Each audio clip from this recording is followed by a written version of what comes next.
Pila ka mga opisyales sa syudad kag probinsya sa Iloilo dala na ang Negros Occidental ang mag-asaylo sa Partido Federal ng Pilipinas.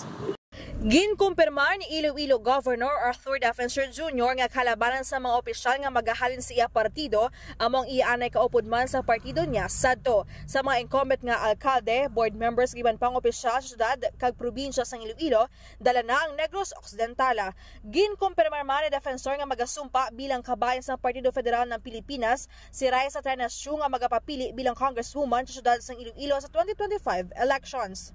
Natala na nga magasumpa ang mga opisyal sa Abril 2024 nga pagapangunahan sa national official sa Partido Federal ng Pilipinas.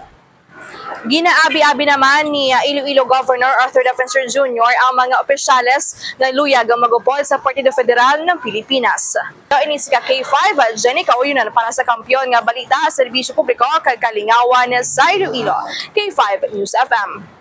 Ang ining balita ang ginadulong sa inyo sang DTX Coffee Mix. Himo sa natural nga sangkap pareho sang amarkuso, chia seeds, sugared cane extract powder. DTX Coffee Mix. Nakakapi ka na, naka-detox ka pa. DTX Coffee Mix. Mabakal sa mga butika.